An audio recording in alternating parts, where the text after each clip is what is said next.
All right, hello everyone, this is Mr. Coach. I'm going to go over the second page of this with you.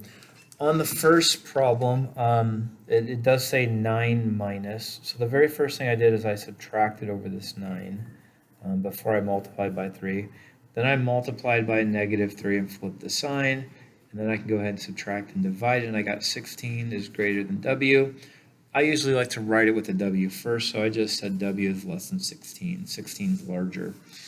All right, on number 2, well, this equation is a circle, and what you have to know is that the center of the circle is at the points X and Y, which make this value 0. So this is a 4, and this is a -3, which is 4, -3, which is the center of your circle.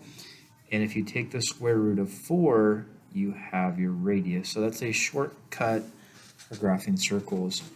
Number 3 has a function, and it says f of x, so there's the x's, but g of x is this other function, and g of x is inside of f of x. So what you see what I did right here is I rewrote that function with x minus 5 inside this x and inside this x.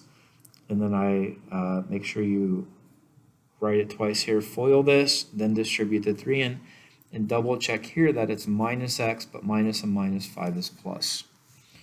All right, on the next one, we have 600 degrees. We can use this conversion factor to put it into radians. And I came up with 60 over 18, which reduces to 10 pi.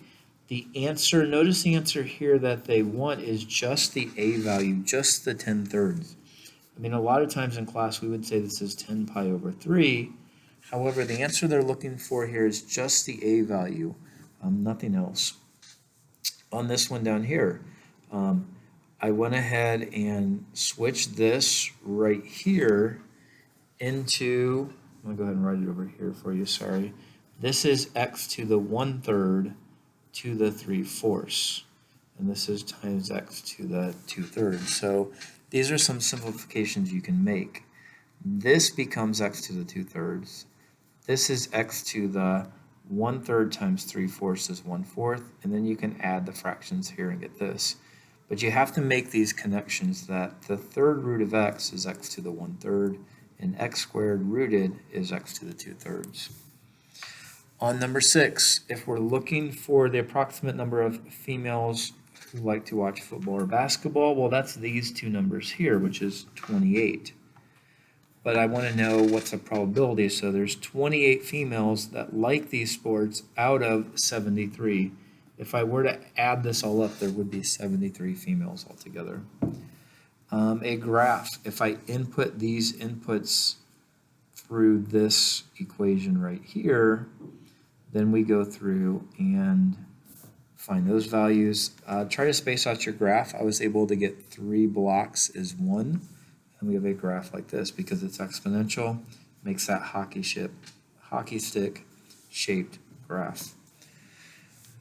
All right, the equations, I multiply this one by 3, and then if I add them, I can get 2, substitute in and get -3 for y, and if I go ahead and add the x and y, I get -1. On the graph down here, the first graph, it's done easily. It's done the best and the quickest way just by plotting this 5 first. If I input 0, I'll put 5, and then a slope of 1/5. Up 1 over 5 is one easy way to do it.